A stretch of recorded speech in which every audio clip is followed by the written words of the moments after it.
Bienvenidas y bienvenidos a este seminario del Instituto Nacional de Salud Pública, un espacio que nos convoca para reflexionar, compartir conocimientos y fortalecer nuestras acciones en favor de la salud pública. Es un privilegio contar con su presencia y participación. Con ello, damos formalmente inicio a nuestro programa.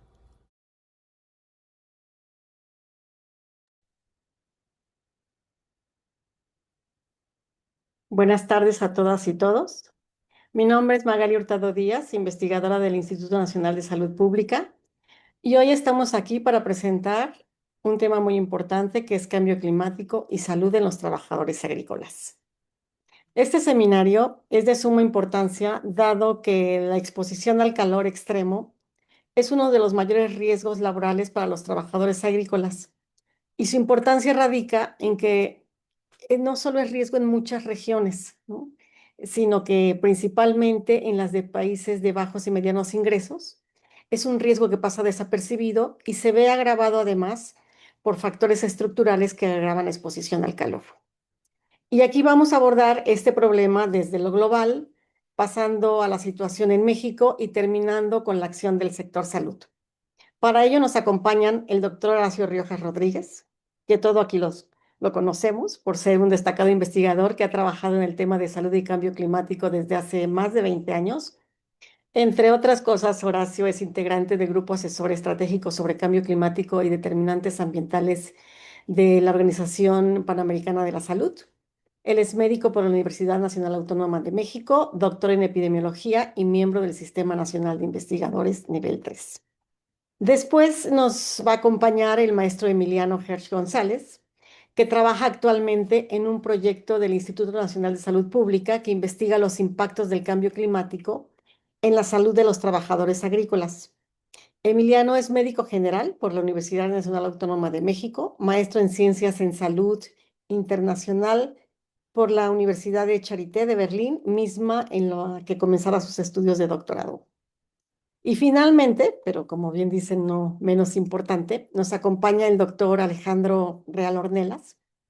Alejandro es encargado del área de toxicología y salud ambiental en el Instituto Mexicano del Seguro Social y como representante del proyecto Fondo Visión Cero de la Organización Internacional del Trabajo, ha venido estudiando el impacto del estrés térmico y las medidas que se pueden adoptar para garantizar la seguridad laboral. Él es también médico por la Universidad de Guadalajara y candidato a doctor en toxicología por el CIMBESTAF. Entonces, nuestros ponentes tienen 15 minutos para presentar cada uno. Después de eso tendremos una sesión de discusión y yo les voy a avisar 2 minutos antes de que terminen sus 15 minutos si es que veo que no terminan. Y les agradezco mucho su presencia. Adelante, doctor Riojas. Tenemos un problema aquí porque están unos mariachis tocando atrás de nosotros y no sé si eso se escucha mucho, No pero se escucha. voy a tratar de hablar fuerte. Entonces, es un imprevisto que tenemos aquí, No, no se escucha. ¿no? No, todo bien. Ok. Bueno, buenas tardes a todos. Gracias por estar en este seminario. Decir primero que para la red de especies es muy importante este seminario, es parte de el trabajo que hacemos en el nodo de crisis climática y crisis atmosférica. Es parte de nuestro plan de trabajo el organizar este seminario y hemos organizado otros relacionados con cambio climático y consideramos que era muy importante focalizar sobre el cambio climático y los trabajadores, y específicamente el cambio climático y los trabajadores agrícolas, que es el foco más importante de este seminario. Voy a poner solamente dos diapositivas que tienen que ver con el cambio climático. Aquí estamos viendo el incremento de las temperaturas globales a través de la historia. Tuvimos el año 2024 como el año más caluroso desde que tenemos registros. Y acá estamos viendo las tendencias actuales para este año de lo que se llama la temperatura superficial del mar, que seguramente va a alcanzar un récord histórico y que tiene que ver con el fenómeno del Niño, y por eso es que se habla que tendremos un fenómeno del niño bastante grave en este año. Esto es solamente para poner en contexto lo que está ocurriendo con el cambio climático. Con relación al efecto que tiene el cambio climático en la salud de los trabajadores, la Organización Internacional del Trabajo, el año 2024, dedicó su tema prioritario a cambio climático y salud de los trabajadores para hacer visible cómo está afectando el cambio climático en diferentes ámbitos laborales, no solamente en el campo. Aquí, por ejemplo, se estima en este reporte que más del 70% de la fuerza laboral mundial está expuesta a riesgos en salud relacionados con el cambio climático. Como vamos a ver más adelante, esto incluye tanto trabajos extramuros como trabajos intramuros. Esto va desde lo que están sufriendo los cañeros hasta lo que estamos sufriendo nosotros en nuestros centros de trabajo y oficinas. Entonces aquí hay algunas primeras estimaciones de cuántos millones de trabajadores están expuestos a calor excesivo en algún momento de su jornada, en algún momento del año, y una estimación de las muertes atribuibles a este calor extremo y que tiene que ver con diferentes impactos en salud, no solamente con golpes de calor, sino también con riesgos laborales y otros. Mencionar además que hay enfermedades crónicas como la enfermedad renal que cada vez se asocia más con este incremento en las temperaturas y esto es particularmente importante en algunos sectores de los trabajadores. Sabemos que el cambio climático altera todos estos patrones de lluvia, calidad del aire y otros, pero también estos parámetros dentro de los lugares de trabajo y que tiene que ver con incrementos de calor, incluso calores extremos y también con la diseminación de algunas plagas cuando estamos hablando de otros trabajos como los que se realizan en el campo. Esto ha resultado en más lesiones, más enfermedades relacionadas con el trabajo, aunque no todos están reconocidos como accidentes laborales. Eso es importante. Aquí están algunos de los peligros climáticos para seguridad y salud en el trabajo como son estos: calor excesivo, incremento en la radiación, fenómenos meteorológicos extremos que pueden impactar el trabajo en diferentes sectores, combinación con contaminantes atmosféricos, sobre todo en las ciudades, incremento en enfermedades transmitidas por vectores y también una mayor volatilidad y exposición a productos químicos en diferentes ambientes laborales. Estas son algunas de las cifras que ya di. Y aquí está, digamos, algunos de los factores que hacen que este calor excesivo, que puede ser incrementos importantes o un incremento progresivo que nos genera un estrés hídrico crónico, puede condicionarnos en un estrés térmico que también puede ser de corto o largo plazo. Y este corto o largo plazo está relacionado con efectos sistémicos, con efectos cardiovasculares o con daño renal cuando esto ya se hace crónico. Aquí algo que no consideramos siempre, pero es importante, es la cantidad de radiación ultravioleta y aire contaminado que se está produciendo en los escenarios de cambio climático. No es solamente el incremento en la temperatura, sino también la cantidad de radiación que están recibiendo los trabajadores, sobre todo los que laboran en ambientes extramuros. Aquí un poco para enfatizar el tema de eventos extremos, como pueden ser sequías, inundaciones y incendios, que tienen que ver con también mayores riesgos laborales. También el que algunas instalaciones que producen sustancias químicas o tóxicas pueden verse en riesgo y generar exposiciones no voluntarias. Sabemos que el clima también expande más los vectores. Esto es importante, por ejemplo, en trabajadores que trabajan en la minería o en otros sectores en el ámbito rural, que se están exponiendo a mayores riesgos de enfermedades transmitidas por vectores como mosquitos y garrapatas. Claramente hay una desigualdad y grupos vulnerables en el trabajo. Esto está reconocido por la Organización Internacional del Trabajo, como mencionó Magali. El cambio climático genera sus impactos diferenciales dependiendo de las condiciones socioeconómicas y laborales de los trabajadores. Muchos de ellos no tienen seguridad social, muchos pertenecen a la economía informal y viven en condiciones precarias. Y es a ellos a los que les está pegando y les va a pegar más el cambio climático en estos escenarios, sobre todo aquellos que viven en lo que llamamos el sur global, y añadir a eso también toda la parte que tiene que ver con salud mental, por el incremento en el calor o por trastornos de estrés postraumático cuando se dan eventos meteorológicos extremos. Por ejemplo, ya mencioné el trabajo informal, toda esta gente que trabaja en las calles, en los mercados al aire libre, en la minería, en la ganadería y por supuesto en la agricultura, como vamos a ver más adelante. Eh, Hay un interés bastante importante por desarrollar programas de prevención. La Organización del Trabajo en Estados Unidos ha empezado a generar una serie de recomendaciones para disminuir las muertes por el calor al aire libre y también para desarrollar sistemas de aclimatación, bien sea en ambientes extramuros o intramuros. Cuando veamos la parte de los trabajadores agrícolas, vamos a ver cómo esto es especialmente importante. Desde luego, además de todo esto, el informe de la OIT, por ejemplo, hace reportes sobre la disminución en la capacidad productiva de los trabajadores, tanto intramuros como extramuros. Hay datos que estiman la cantidad de miles de millones de horas perdidas por exposición al calor.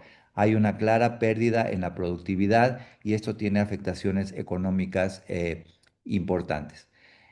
Bueno, aquí hay algunos ejemplos, como el de la enfermedad renal crónica. No voy a hablar mucho de eso porque creo que corresponde más a los siguientes presentadores.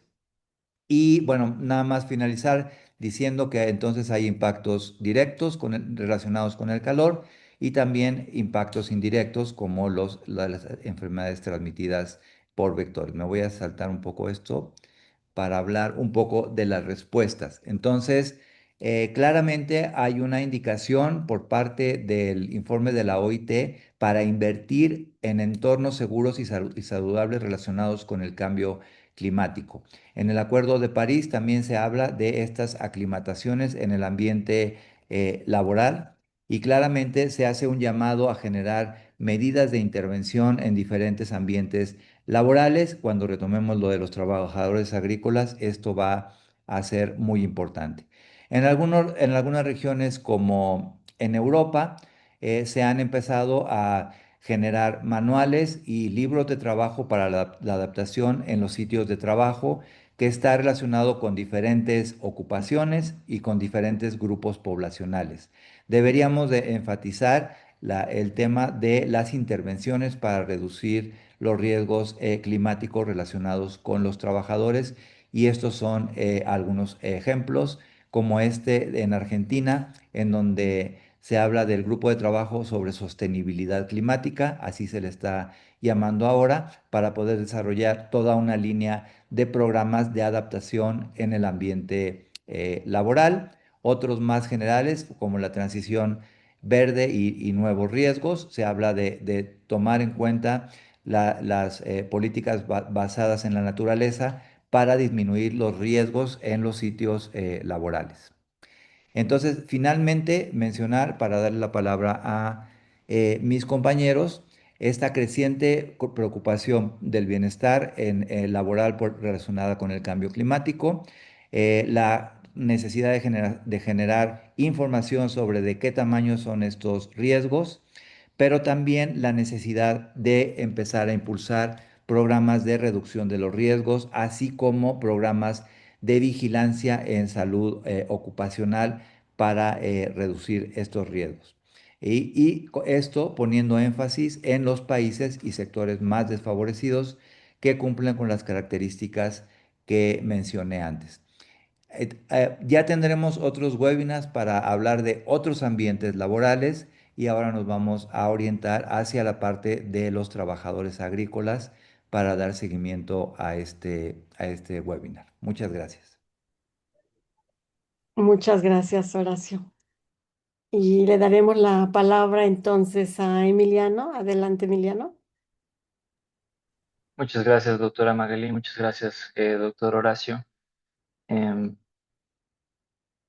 y muchas gracias a todas y todos los que nos acompañan.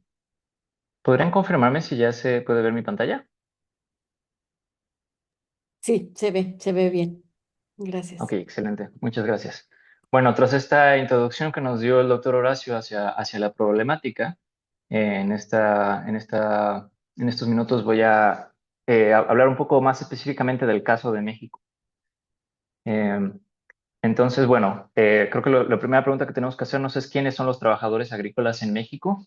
Y esto es algo de lo que no se cuenta con datos suficientes ni de tan buena calidad.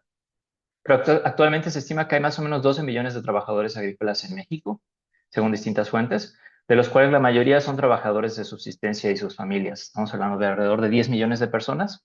Otros 2 millones de personas son trabajadores estacionales que migran de un sitio de producción a otro, también conocidos como jornaleros y sus familias. Y solo aproximadamente medio millón de personas son contratadas. Entonces estamos hablando que solo alrededor del 5% de los trabajadores agrícolas tienen un contrato fijo. Del total de trabajadores agrícolas, aproximadamente la mitad son indígenas y el 84% son hombres. Y llama la atención que más de una cuarta parte son adultos mayores también. Creo que estos datos ya nos permiten irnos ayudando a entender que esta es una población bastante marginada. Estos datos creo que profundizan en esto mismo. Vemos que la mayor parte de los trabajadores agrícolas no tienen estudios o tienen estudios de nivel primaria, aunque estos datos han mejorado un poco desde el 2007 al 2022, que tenemos la última medición. Y me gustaría enfatizar por un momento el caso de los jornaleros, que del grupo total de trabajadores agrícolas son probablemente los más marginados. Entonces, cuando hablamos de jornaleros, hablamos de una población que tiene que moverse de estado a estado. Hay distintos tipos de migración. Por ejemplo, hay los que van a trabajar en su mismo estado en épocas de, por ejemplo, de la cosecha del café, de la zafra de la caña, pero también están los que migran a estados de alta producción, sobre todo en el norte, de hortalizas, por ejemplo. Y entre estos están además los que tienen migración golondrina, que es prácticamente una población que no tiene un hogar fijo, sino que va siguiendo los distintos cultivos a lo largo del país, siguiendo las cosechas una tras otra en distintas regiones, como es lo que vemos en el mapa. Entonces, los porcentajes que vemos ahí es aproximadamente cuántas entidades distintas migran los jornaleros. Entonces, bueno, más de la mitad solo migran a un estado, pero hay un pequeño porcentaje, el 15%, 17%, que continuamente está migrando durante el año de un estado a otro, siguiendo la producción. Si vemos algunos otros datos de ellos, vemos que aquí del lado izquierdo, en el cuadro 1, vemos que las principales causas por las que migran los jornaleros son porque no tienen trabajo, tienen una necesidad aguda de dinero o porque no tienen tierras. Y bueno, y vemos que la mayor parte de los jornaleros migran hacia estados como Veracruz, Michoacán, Puebla, Jalisco, Estado de México y los estados del norte que producen un alto volumen de hortalizas. Ahora aquí hay un trabajo que es el que vemos acá citado acá abajo, que es un reporte de las violaciones de derechos humanos de los jornaleras y jornaleros agrícolas en México. Entonces, esta organización, que es la Red Nacional de Jornaleras y Jornaleros, ha hecho un gran trabajo en sistematizar la evidencia, recolectar testimonios de estas violaciones. Y creo que es bueno conocerlas para ponernos un poco el concepto, perdón, en contexto. Estas violaciones de derechos humanos empiezan desde el momento de la contratación, en la que es verbal, no hay un contrato, se hacen promesas que finalmente no se cumplen respecto a cuáles van a ser las condiciones de trabajo. El pago no es por hora, sino por destajo, lo cual hace que los mismos trabajadores no estén motivados a dejar de trabajar, a hacer pausas. Y también hay reportes en que hay incertidumbre respecto a cuál va a ser finalmente el pago que se les dé y frecuentemente es menor a lo que se había prometido. El transporte muchas veces es por los mismos contratistas, tienen agentes en las comunidades rurales del sur, de donde vienen la mayor parte de los trabajadores, y ellos son los encargados de reclutar y de hacer el transporte. Y se reportan, entre otras cosas, por ejemplo, que se les requisan sus documentos en cuanto suben al transporte y no hacen paradas hasta que llegan allá. Aunque quieran bajarse, ya no se puede, es casi una situación ya de un secuestro. Es el equipo, el trabajo muchas veces es sin equipo de protección. Aquí vemos, por ejemplo, durante la aplicación de plaguicidas, sin acceso a agua y alimentos constantes en su sitio de trabajo, sin sombras, sin lugares de descanso e incluso con trabajo infantil. La vivienda frecuentemente es ofrecida también por la empresa que está haciendo la contratación y frecuentemente es en condiciones de hacinamiento, con un solo baño para familias, 20 familias, y con una pobre alimentación, con servicios eléctricos y de drenaje limitados. La mayor parte de los trabajadores agrícolas, como vemos del lado derecho, no tienen acceso a seguridad social. Los servicios de salud les quedan lejos. Incluso los servicios de salud que son de la Secretaría de Salud y no requieren derecho a biencia, muchas veces les piden documentos para ofrecer la atención y frecuentemente los jornaleros no los tienen. A veces les niegan certificados de nacimiento y por supuesto los niños no tienen servicios educativos en el sitio de trabajo. Y además de esto, hay reportes continuos de discriminación a grupos indígenas y violencia de género en esta población. Entonces tenemos una serie de condiciones que reproducen la marginación de esta población. Y vale la pena mencionar que esta marginación también está subsidiando los bajos precios de los alimentos que todos nosotros consumimos y las riquezas que genera para el sector agroalimentario. Entonces aquí les comparto una cita recuperada, es un testimonio recuperado en este mismo informe de violaciones de derechos humanos. Y me parece a mí bastante impactante que esta gente tiene sueños y no hay manera de cumplirlos aquí en México cuando no tienes un hogar fijo y tienes que migrar constantemente a lo largo de tu vida. Teniendo esto ya en claro, vamos a mencionar rápidamente cuáles son los efectos del calor extremo en los trabajadores agrícolas. Entonces, bueno, los trabajadores están expuestos al sol, al calor del aire, al calor que irradia del suelo y al calor que produce su propio cuerpo. Y hay distintos mecanismos de disipación, ¿no? A través de la conducción, por ejemplo, con los objetos que uno toca fríos o de la misma convección, que es cuando el calor se lo lleva, digamos, los flujos del aire o del agua. Pero el mecanismo de enfriamiento del cuerpo más importante es el sudor, porque cuando sudamos y luego ese sudor se evapora, pues se libera el calor. Y esto es muy importante tenerlo en cuenta porque, bueno, la evaporación del sudor para que funcione requiere una baja humedad del aire. Cuando hay mucha humedad en el medio ambiente, las gotas de sudor no se pueden evaporar y entonces el calor permanece en el cuerpo humano. Entonces, desde una perspectiva de salud pública, si queremos evaluar el riesgo térmico, es necesario considerar cuál es la humedad en el medio ambiente.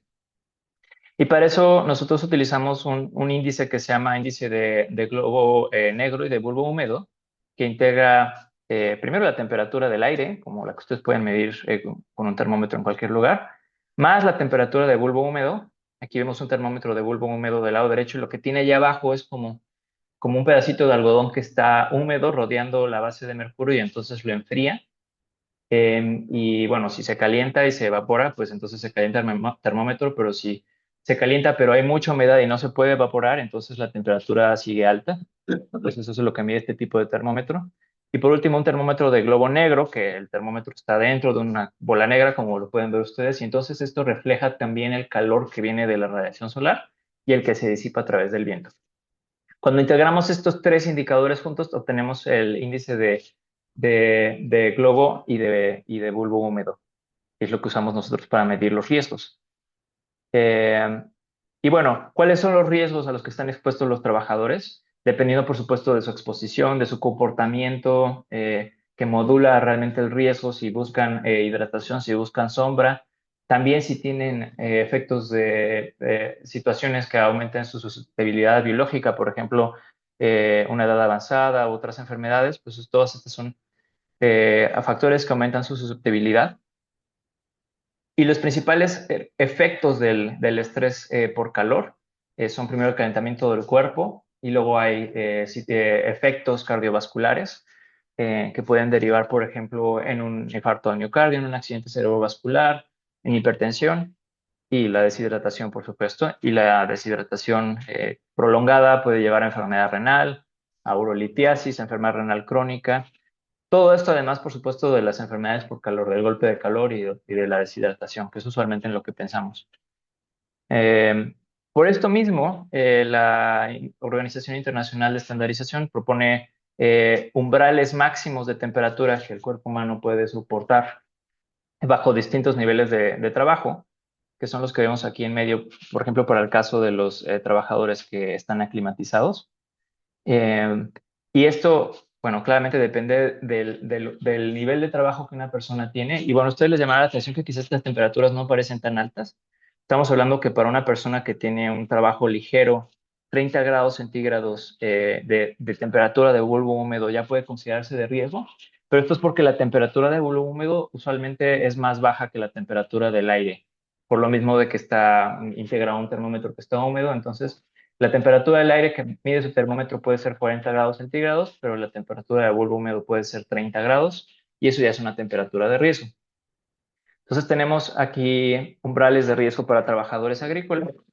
Para que nos hagamos una idea, más o menos aquí lo que está clasificado como una baja actividad metabólica es sembrar, una moderada es recolectar o cosechar y una actividad metabólica alta es la siembra o quizás el deshierve y otras labores más intensivas. Y hay distintos umbrales de riesgo. Hay una no mexicana que integra esto con también umbrales derivados de esto. Ahorita vamos a hablar con más detalle de la no.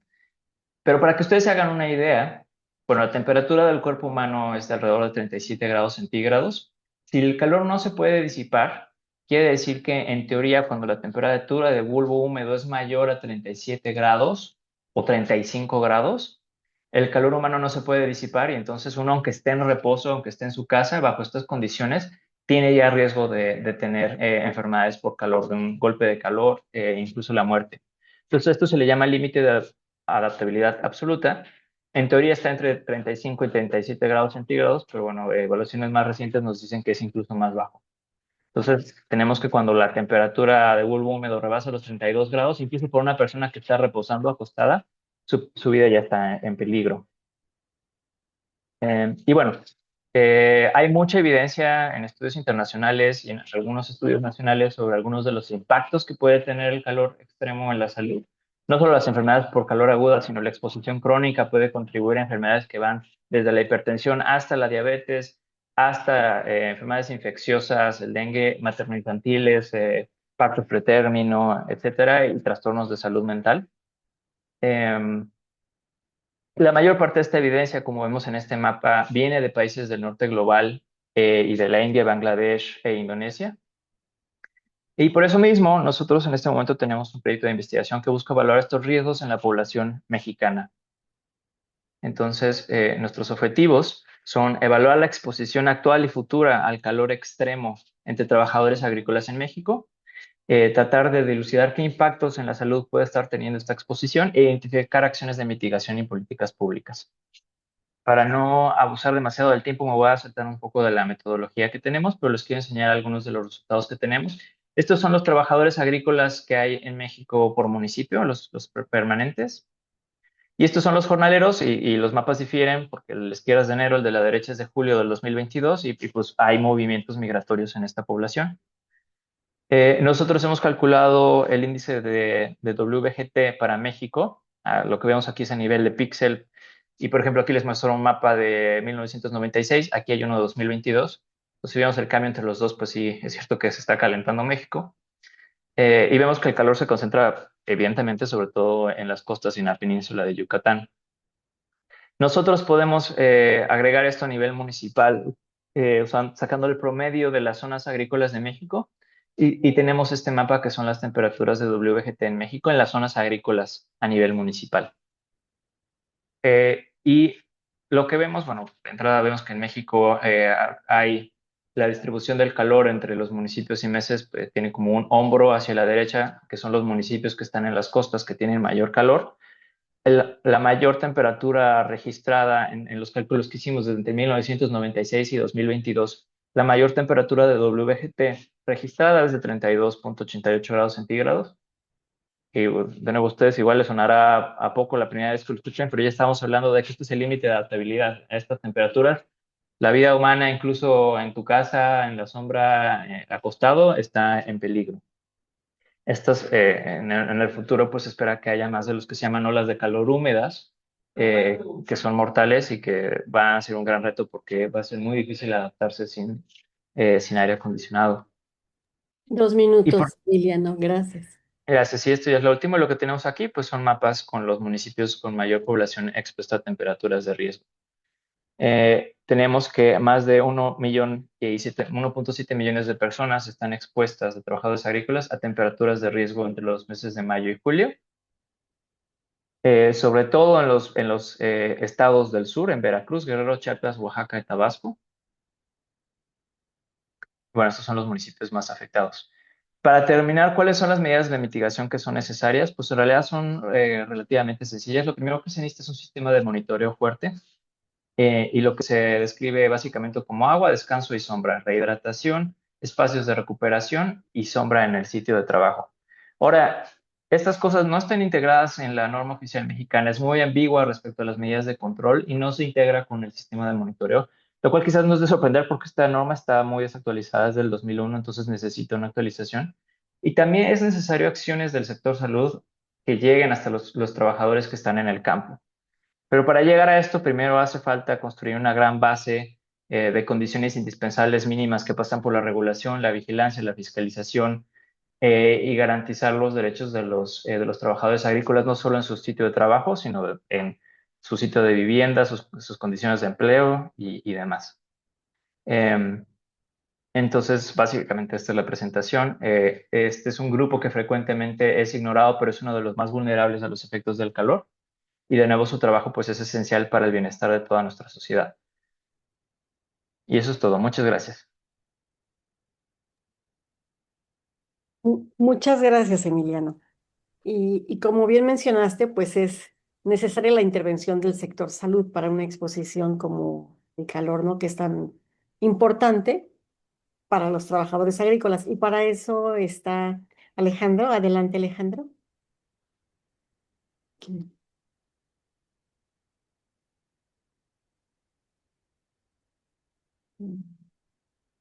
Listo, ve- ya se ve ahí, ¿verdad? Sí, bien, gracias. Perfecto. Bueno, vamos a hablar un poco del escenario. Esto es un mega resumen de lo que ya habló el doctor Horacio, pero simplemente lo que se los quiero traer para que vean como una reflexión. Dentro de los 6 grandes riesgos que la Organización Internacional del Trabajo estima que van a estar afectando a la salud en el trabajo, pues vemos que los trabajadores agrícolas están expuestos a todos y cada uno de ellos. Por eso a mí, a mí me gusta verlos como que son los canarios del cambio climático. Así como antes las personas entraban con un canario a la mina y cuando el canario caía, la gente salía corriendo porque ya se estaban liberando gases o ya la presión de oxígeno estaba baja porque eran más sensibles, pues hoy en día estamos viendo que los trabajadores del campo están sufriendo con mayor intensidad esto que finalmente va a ocurrir con todas las personas, no nada más con los trabajadores. Y aunque ahorita, pues, bueno, estamos muy enfocados en la exposición al calor excesivo, la verdad es que tenemos que ver que estas exposiciones laborales son coexposiciones que están juntas y que están generando desenlaces en salud de manera, pues, incluso sinérgica en algunos escenarios. ¿Cómo está el escenario laboral en México? Este es un resumen de las temperaturas de índice de TGBH que ya mencionó el maestro Emiliano en diferentes sitios del país. Son las mediciones que se han hecho en los servicios de seguridad en el trabajo del IMSS. Claro, esto tiene un sesgo porque esto nada más habla de las empresas que son formales y que están dentro de programas preventivos del instituto. Pero aún así nos da un buen reflejo muy similar a lo que nos mostraba el maestro Emiliano. Aquí estamos hablando de qué proporción de las mediciones que se han hecho en cada estado salen por arriba de los valores máximos permitidos de la norma 15. Ahora, la norma 15, además de las cosas que ya se mencionaron, tiene otro problemita, y es que la norma 15 solamente regula a las fuentes generadoras internas, es decir, en empresas donde hay una caldera o hay una máquina que genera calor, pero sale de la competencia de la norma la exposición al sol. Entonces, pues todos los trabajadores agrícolas quedan fuera de la protección de esta norma. Ya hay un nuevo estándar, que es la norma 3 de la Secretaría del Trabajo. De hecho, se publicó en el 2023 y actualmente está vigente, que sí menciona algunos de los elementos de descanso, de hidratación, etcétera, solo en los trabajadores agrícolas. La cuestión es que ahí no habla mucho del monitoreo que se tendría que llevar para identificar los riesgos específicos. No manda que se haga, por ejemplo, la medición de TGBH en estos escenarios. Entonces, como que no tenemos todavía un estándar que sea lo suficientemente protector. Y eso seguramente tiene una causa que ahorita vamos a ver. Nada más para complementar esta diapositiva, lo que les quiero mostrar es qué tanto superan este umbral de los 30 de índice de TGVH. Y bueno, como vemos, tanto en interiores como en exteriores, los trabajadores agrícolas, los trabajadores del comercio, pues bueno, son los que tienden a tener una mayor proporción de evaluaciones de las que hacemos en el instituto fuera de este umbral de, pues, de seguridad, entre comillas, ¿no? Entonces, pues sí, vemos que incluso en interiores, y dirán, ¿por qué en interiores? Bueno, aquí son mediciones en invernaderos, que vamos a hablar también de eso, que no son realmente mediciones de interiores por cómo se comportan las diferentes temperaturas que se miden en el índice. Pero bueno, aquí ya me ayudaron mucho a resumirlo, porque ya todos saben qué es el índice de TGVH. Nada más mencionarles que en México, la norma 15, digamos, si aplicara a los trabajadores del campo, si hicieran una adenda y dijeran, esto aplica también para los trabajadores del campo, pues que sepan que el límite máximo no es un umbral de temperatura, sino un tiempo de exposición. Cuando nosotros hacemos estas evaluaciones de índice de TGVH, hacemos un cruce, ya que tenemos el índice, o sea, la temperatura de bulbo húmedo y globo, lo que hacemos es compararla contra el régimen de trabajo o cuánta carga física de trabajo tiene esa actividad en concreto que se realiza cada hora o cada determinado tiempo. Y en función de este cruce de temperatura y actividad física, nosotros tenemos un porcentaje del tiempo que se pueden exponer cada hora. Y pues bueno, vemos que cuando estamos en este nivel se pueden exponer el 100% del tiempo. Por ejemplo, en un trabajo pesado, pues el único escenario donde la norma nos permite exponernos el 100% del tiempo es menos de 25 de índice de TGVH, lo cual es súper bajo en muchos escenarios. Y bueno, en ningún caso, pues arriba de los 30 grados, pues me puedo exponer más que 15 minutos cada hora. Entonces, vamos a trasladar esto a estudios reales en empresas. ¿Qué pasa en un día de trabajo en el campo?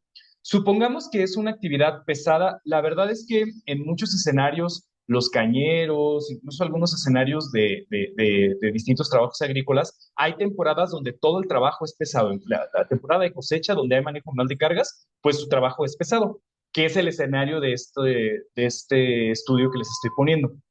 Entonces, estas son las medidas de un día de trabajo en un centro de trabajo agrícola. Entonces vemos que de las 8 de la mañana a las 9, pues podemos exponernos el 100% del trabajo, del tiempo. Después solamente nos podemos exponer 45 minutos cada hora. Ya por ahí de las 11 de la tarde hay un periodo de transición que no duró nada y posteriormente tenemos que desde las 12 hasta las 3 de la tarde que salen, solamente se pueden exponer 15 minutos cada hora. ¿Ustedes creen que esto es sostenible para la producción del campo? Por supuesto que no. Trabajar la mitad de la jornada 15 minutos y descansar 45 minutos, pues no es nada productivo. Por eso es que no es así de fácil como decir pongan en la norma 15 que le aplica a los trabajadores agrícolas, porque entonces nadie podía trabajar la mayoría del tiempo. Y esto quiero decirles que es un buen día. En mediciones semanales les estoy poniendo cómo se comportó, pues prácticamente toda la semana, desde pues el inicio del día, las personas pues no podrían trabajar más que 15 minutos cada hora. Entonces, pues bueno, esto no es viable. Estas son las mismas mediciones que les mostré hace un momento, pero con una comparación de interior y exterior. De interior me refiero a interior de invernaderos. ¿Por qué este tema de invernaderos es importante? También como parte del fenómeno del cambio climático está pues garantizar la seguridad alimentaria. Entonces cada vez se han hecho más necesarios los cultivos dentro de invernaderos, pues porque los protegen de las enfermedades transmitidas por vector hacia las plantas, que ya también se mencionaron como un fenómeno del cambio climático, y entonces también pues se van a necesitar más y como vemos, además de, o sea, por si no fuera poco el ambiente exterior, pues dentro de los invernaderos la cosa es aún peor porque al parecer es una medición de interior, al parecer hay sombra, pero no es cierto. La temperatura que se transmite a través de la radiante, o sea, la temperatura de globo que se mencionó en el índice como uno de los componentes, llega hasta superar los 60 grados. ¿Por qué? Porque entran y esa forma de transmitir el calor no sale del invernadero. Y entonces también vamos a tener riesgos asociados dentro de invernaderos. Entonces también es otra variable importantísima a considerar en este fenómeno que está ocurriendo del trabajo de campo. Y estos índices, como bien lo mencionaron, están basados en normatividad internacional, están basados en la norma ISO y están hechos así porque en efecto sí predicen desenlaces negativos en salud. Por eso es que esos límites existen a nivel mundial. En estos mismos trabajadores hemos visto que durante un día de trabajo, durante un solo día, pasan muchos fenómenos en salud. Destaco dos en esta diapositiva. Uno, la tasa de filtración glomerular. Vemos cómo cuando ellos llegan a trabajar tienen una tasa media pues muy cercana, una mediana, muy cercana a una tasa de filtración glomerular normal, pero conforme cuando se van a la casa, pues ellos, una buena proporción de los trabajadores se van a su casa con disminución de la tasa de filtración glomerular. Y si hablamos de la densidad urinaria, pues al contrario, llegan con cierta densidad urinaria y se van deshidratados a trabajar. Entonces, estos golpes constantes al riñón están ocurriendo día a día, día a día, y pues bueno, eso es una de las hipótesis de la enfermedad renal de causa no tradicional, que eventualmente pues no se recuperó esta función renal que perdieron en un día de trabajo. En una de estas visitas, pues encontramos datos bastante alarmantes. El 24% de los trabajadores de esta empresa cumplieron criterios CADIGO de lesión renal aguda, 24% de todos los trabajadores de una planta. Pero de los que cumplían superar el índice de TGVH que está normado en la norma 15 si aplicara para ellos, pues tenemos que el 63% cumplieron criterios diagnósticos. Entonces, sí hay un efecto importante a la salud. Los principales determinantes que identificamos en este grupo de trabajadores, pues es ser mujer. Este era un grupo que tenía más o menos 50% hombres y 50% mujeres. Y pues bueno, esto es alarmante porque también nos habla de que las políticas públicas tienen que ser protectoras más para las mujeres.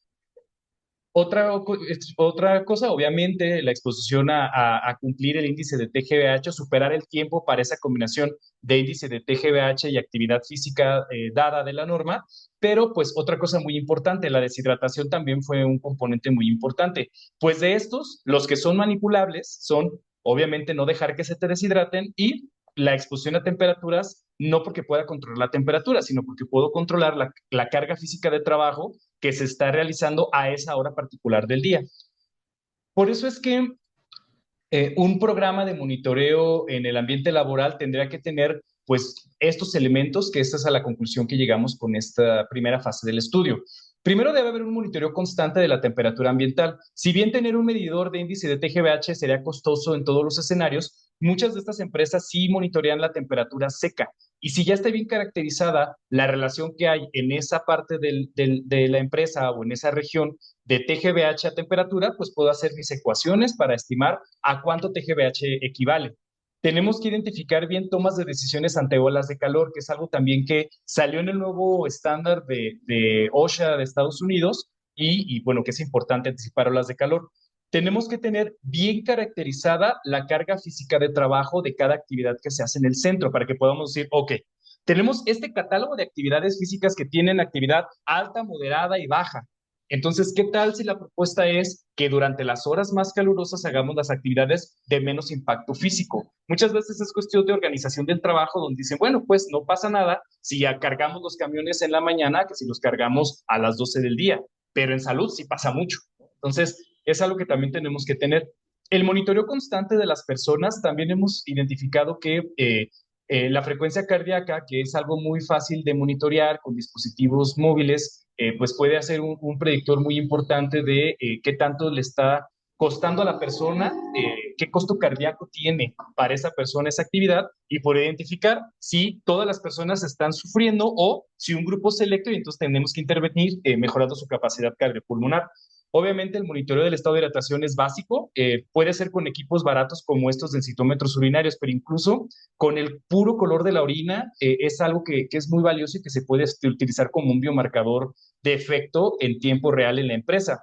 Y desde luego la evaluación médica periódica, que es algo que pues está muy ambiguo en la norma, dice que se realice, pero no dice qué.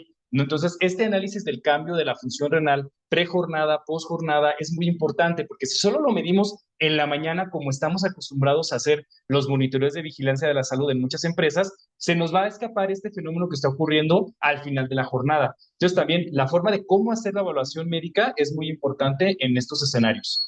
Y ya sé que estamos en tiempo, finalmente nada más les quiero compartir que, pues bueno, este es un proyecto que hicimos de la mano de la Universidad de Colorado y la Organización Internacional del Trabajo, y como producto se diseñó una guía de política pública que incluye que estos elementos de vigilancia de la salud, de monitoreo del ambiente constante, de medidas de reingeniería del puesto, sobre todo basados en el conocimiento de la carga física de trabajo de cada actividad, pues son cosas que se tendrán que implementar en las normas. Se presentó con la Secretaría del Trabajo, fue muy bien visto y bueno, ahorita estamos en espera de la publicación de la nota de política pública oficial por parte de la Organización Internacional del Trabajo hacia México para, bueno, después de ahí hacer más trabajos al respecto. Y bueno, pues es un trabajo multidisciplinar de, pues estamos nuestro director, el doctor Mauricio Hernández, el doctor Lee Newman de la Universidad de Colorado, mi coordinadora, la doctora Rebeca Velasco, y muchos residentes y médicos de salud del trabajo que han estado participando en estas actividades y bueno, que seguirán participando en los futuros proyectos relacionados a esto. Y con eso estaría terminando.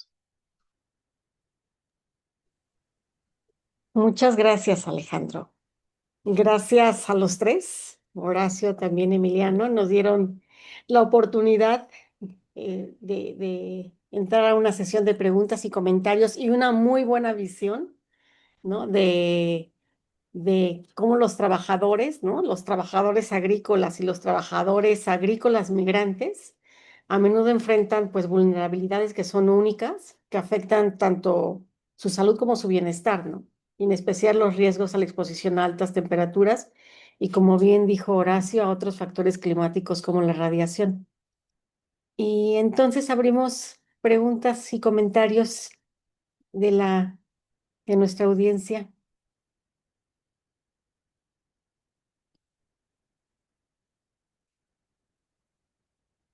O que lo puedan escribir también por chat y nosotros lo leemos. Magalí, ¿Sí? mientras te hablen más preguntas, quería preguntarle a Gabriel que nos comentara un poco sobre el uso de biomarcadores de daño renal en los estudios que él ha hecho, cuáles han utilizado y cuáles piensas que pueden ser de utilidad en situaciones de estrés térmico agudo en estos trabajadores. En este escenario, o en esta primera etapa, tratamos de centrarnos mucho en los biomarcadores más accesibles. Realmente la densidad urinaria, que pues, se puede medir con una simple tira reactiva, pues ya vimos que fue un predictor de lesión renal aguda. Entonces, el monitoreo de la densidad urinaria pre-jornada y post-jornada ayuda mucho incluso para ver, evaluar qué tanto las medidas de rehidratación están siendo pues efectivas, también cuestiones que les hemos recomendado a los trabajadores de cambio del hábito de consumo de bebidas azucaradas, etcétera, que también predisponen a que se deshidraten. Entonces, de los más valiosos que encontramos son la densidad urinaria. En este estudio metimos pues un panel de electrolitos urinarios, electrolitos séricos, obviamente creatinina, pre y post jornada, etcétera. Pero, pues bueno, realmente los que se veían más importantes eran los de densidad urinaria. Estamos en puerta con el diseño de otro proyecto donde ya queremos ver marcadores más sofisticados, ya hay algo ahí de microRNAs relacionados con lesión tubular y cosas así. Pero la verdad es que esos son más para poder hacer análisis mecanicístico del daño renal. Pero pues lo ideal es mantenernos en lo simple, ¿no? Lo que sí pueda ser costeable por las empresas. O sea, un equipo de densidad urinaria realmente utiliza muy pocos consumibles y es algo que es muy efectivo para detectar a las personas que van a desarrollar lesión renal aguda en un día de trabajo. Entonces, sí, la idea es mantenernos muy simples, muy baratos en estas intervenciones porque sabemos que pues es una industria que, como ya se mencionó, tiene muchísimos retos. Sí, muchas gracias. De hecho, sí habíamos visto algunos resultados en sesiones previas muy interesantes que nos acabas de mencionar. No veo otra pregunta, pero yo sí tengo una para Emiliano. Sí. Emiliano, nos mostraste mapas muy interesantes que nos ayudan mucho a identificar estas regiones de alto riesgo. No sé si sea muy temprano para la etapa de su proyecto, pero han identificado, discutido alguna de estas regiones, ¿no? ¿Cuáles serían? Y si además han identificado algunos cultivos ¿no? No sé también qué pueda hacer para Alejandro que este, algunos cultivos que puedan agravar la exposición al calor. Gracias por la pregunta, doctora Magali. Sí, nosotros identificamos dos grandes regiones. La primera es el sur-sureste, y ahí a veces no son las primeras regiones en las que pensamos cuando pensamos en jornaleros y trabajadores agrícolas, pero claro, hay una gran mano de obra que se dedica ya sobre todo al cultivo de la caña, del café, y de estas, hablando de los cultivos, esto es algo que también ya mencionó el doctor Alejandro, pero el cultivo de la caña y otros que son muy intensos en mano de obra, pues justamente eso aumenta mucho el riesgo. Entonces, ese es uno de los cultivos que nos preocupa. Y quizás el otro área relevante es hacia el norte, con el cultivo de hortalizas, sobre todo en el estado de Sinaloa. Y creo que esos son los dos grandes sets de cultivos, bueno, la caña, los berries y las hortalizas. Muy bien, Emiliano. Sí, estamos en una región cañera en Morelos, al menos, ¿no? Digo que aquí vamos conectados de otras regiones, pero gracias por tu respuesta. Y tenemos otra pregunta aquí de Eduardo Rojas Prado, que nos dice o nos pregunta cómo se ve influenciada la exposición a plaguicidas y otros tóxicos en el ambiente laboral con el aumento de temperatura y la radiación, pensando en efectos crónicos. Y agradece sus presentaciones. ¿Alguien quiere comentar? Ah, adelante, Alejandro. Muy bien. Bueno, algo que estaba en la última diapositiva, pero me la pasé por el tiempo, justo es esto de las coexposiciones. Regularmente, las normas oficiales mexicanas y en general, esto es en todo el mundo, ven a de manera aislada a los riesgos, ¿no? Y entonces hay un valor límite de exposición para un químico, hay un valor límite de exposición para la temperatura y para otros agentes contaminantes y factores de riesgo, ¿no? En el ambiente laboral. Pero esto de analizar las coexposiciones es súper importante. Eh, los plaguicidas y en general sustancias químicas que puedan estar ahí disponibles, fertilizantes, que también tienen ahí sus efectos, si están en una base de solvente, digamos, muchos de los organofosforados que seguro todos aquí ubican, están basados en gileno o algún otro compuesto orgánico volátil. Entonces, a mayor temperatura, pues el índice de volatilidad aumenta y entonces ahí van en su vehículo y pues llega a las personas. También, ¿qué pasa? Pues la frecuencia respiratoria de las personas aumenta si están expuestos a carga física de trabajo o si la temperatura es muy alta y entonces la tasa respiratoria se puede hasta duplicar, entonces la dosis inhalable de los tóxicos va a ser más amplia. También la temperatura aumentada, se ha demostrado que aumenta la absorción dérmica de sustancias químicas, entonces también hay muchos plaguicidas liposolubles.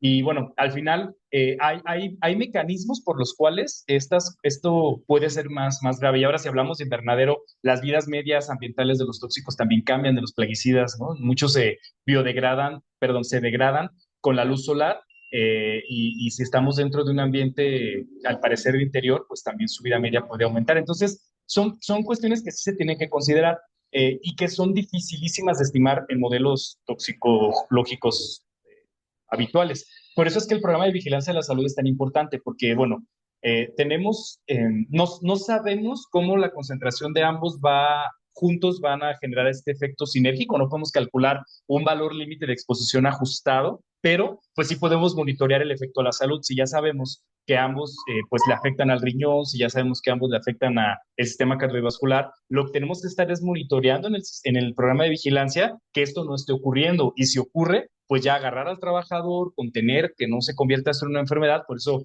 el uso de biomarcadores y pruebas clínicas tempranas es primordial aquí, porque pues podemos detectar disminución del estado de alerta o de la velocidad de reacción o de alguna prueba neurocognitiva antes de que se vuelva una enfermedad, ¿no? Igual lo renal, etcétera. Entonces sí, o sea, teóricamente hay todo para que afecten. Y bueno, de hecho, en este estudio que les estoy comentando que tenemos en Puerta, que de hecho es mi tesis de doctorado, estamos viendo eso, de cómo evaluar las coexposiciones a plaguicidas, a metales que también hay en exposiciones no precisamente laborales, pero sí ambientales en estas regiones agrícolas, y a temperatura, sobre todo está enfocado en la función renal. Sí, muchas gracias por esta aclaración, Alejandro. Y una última que está aquí es de Carlos Sánchez. Él los felicita igual por estas excelentes presentaciones. Y lo que comenta si se podría hablar más acerca de la experiencia colaborando con autoridades mexicanas. ¿Qué oportunidades y barreras observan para la implementación de recomendaciones?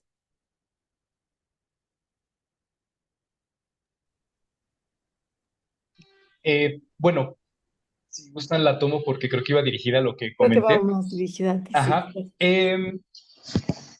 Hablando de la Secretaría del Trabajo, ellos siempre, cada norma que autorizan, a diferencia de, pues a lo mejor de otras normatividades de otras secretarías, son tripartitas. De hecho, bueno, la Coordinación de Salud en Trabajo es parte del Consejo Consultivo Nacional de Normalización y siempre que se va a actualizar un estándar, convocan expertos y nosotros somos convocados a estas reuniones. Y la verdad es que o sea, son totalmente receptivos a las propuestas, se hacen las discusiones, se llegan a acuerdos en estos y luego ya se hacen las publicaciones. Digo, un ejemplo que les quiero poner es que recientemente actualizamos la tabla de enfermedades de trabajo que tenía pues 50 años sin actualizarse y fue todo pues movimiento que inició la del trabajo. Entonces, dífero este trabajo, sí pues todo tiene que estar muy basado en la evidencia que lleve el grupo de expertos, no, no puede ser algo que no tenga un sustento porque, pues, bueno, genera un impacto económico y siempre es algo que va a una negociación tripartita, ¿no? Pero sí, a nosotros pues hemos trabajado ya desde hace varios años con ellos y pues siempre que hay una actualización, pues ahí nos invitan. Entonces, bueno, veamos qué pasa con esta nota de política pública que va a dar la Organización Internacional del Trabajo. También ellos trabajan mucho con la Secretaría y ha sido todo muy bien. Entonces, la verdad es que en mi experiencia ha sido una muy buena forma de trabajo. Sí, quisiera complementar un poco, Magali. Sí, adelante. Justo como parte del proyecto en el que estamos Emiliano y yo, que tiene que ver con cambio climático, seguridad alimentaria y trabajadores agrícolas. Estamos tratando de establecer un diálogo con las autoridades que eventualmente pueden tener algo que ver en el problema, aparte de la que ya mencionó Alejandro. Justo ahora estamos reunidos con un grupo de gente de instituciones que incluyen, por ejemplo, la Secretaría de Salud, la Dirección General de Epidemiología, la de Políticas Públicas y la COFEPRIS para poder, por una parte, diseminar estos mapas de riesgo actuales y futuros en escenarios de cambio climático que se puedan incluir en los mapas de riesgo. También hemos estado revisando intervenciones gubernamentales como las que antes hacía el programa de jornaleros agrícolas, que ahora pues ha disminuido su intensidad en muchas de las regiones. Y también nos hemos estado entrevistando con ONGs que trabajan con jornaleros agrícolas que hacen intervenciones en el lugar. Entonces, creemos que todavía hace falta intensificar los programas de predicción, de monitoreo, de vigilancia y de atención. O sea, todas estas cosas de, por ejemplo, de la aplicación de la norma para dar atención en situaciones de calor extremo. Creemos que todavía hace falta una vinculación de gente de diferentes áreas del sector salud para aplicarlo y poder proteger a la población. Entonces, justamente una de las áreas en las que estamos trabajando en este proyecto es en hacer un inventario de las intervenciones que se están haciendo en los trabajadores agrícolas y a partir de ahí proponer mejoras de estas intervenciones. Entonces, hasta ahora, pues parece que hemos tenido una buena audiencia de lo que va generando el proyecto. No queremos que se queden bonitos mapas de riesgo, sino que realmente se hagan intervenciones que además se puedan evaluar después, porque en la segunda parte del proyecto, que es la generación de escenarios de cambio climático, realmente los riesgos a altas temperaturas y a efectos agudos y crónicos se va a incrementar significativamente en los trabajadores agrícolas. Entonces creemos que en el programa especial de cambio climático, en todas estas áreas en las que se está haciendo política pública, no solo a nivel federal, sino a nivel de los estados, se tienen que incorporar medidas de mitigación de los riesgos a los trabajadores agrícolas porque los escenarios de cambio climático son realmente bastante fuertes para este tipo de trabajadores, especialmente como ya se mencionó varias veces, los más vulnerables. Muchas gracias, Casio. Pues terminamos, creo no tenemos más comentarios o preguntas. Les agradecemos a los tres estas excelentes ponencias para el grupo de crisis climática de la red de especies. También un especial agradecimiento a la maestra Liliet Álvarez por ayudarnos a organizar este seminario y esperamos que nos acompañen en el próximo seminario del grupo de crisis climática de especies. Buena tarde. Gracias a todos. Gracias. Gracias, Buena hasta tarde. luego.